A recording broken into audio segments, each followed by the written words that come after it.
love when stories make you root for the villain and the heroes. Just finished episode 2 of Castlevania Nocturne season 2, and it was a solid installment, so let's talk about it. And spoilers if you haven't seen season 2, episode 2 of Castlevania Nocturne. I really wish Jolta was the actual big bad here, because I feel like we're taking so much more time with her than we are with, I don't even remember her name, that redhead chick. And she just is so much more compelling. Watching her witness extreme violence against her people, and then subsequently watching her enact the same type of violence on other people, really put into perspective the type of person she is and how the time jaded her. And I find that so much more compelling, and maybe because I know who she is. That being said, while I understand she is a full-on villain, I feel like I could fix her. I could change her. I finally understand why all those white women were like crashing out over Agatha, because this is my Agatha. Find out that Juiced is still alive. Is that how you say his name? It's a stupid name. I tell all those Juiced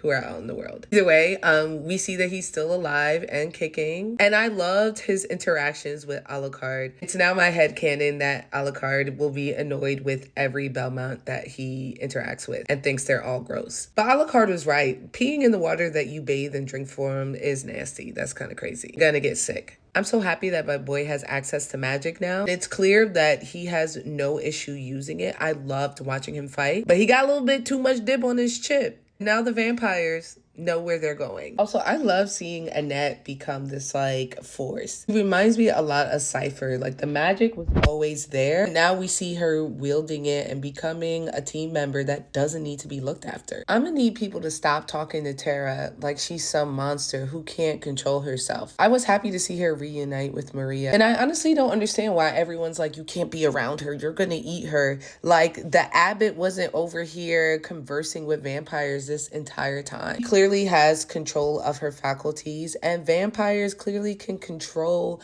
who they eat. It just feels like discrimination. I don't know why. But this episode was good. It's clearly a placeholder. There's 8 episodes and we're starting to get to our road to Paris. I just put this picture of Jolta up because I'm absolutely in love with her. Almost did this to that vampire, the native one, who called her an abomination. Because she is. But don't talk about my girl like that. That being said, I'm going to go ahead and give this episode 3.5 out of 5 Frankie Flames. It was good, but I know they got more for me.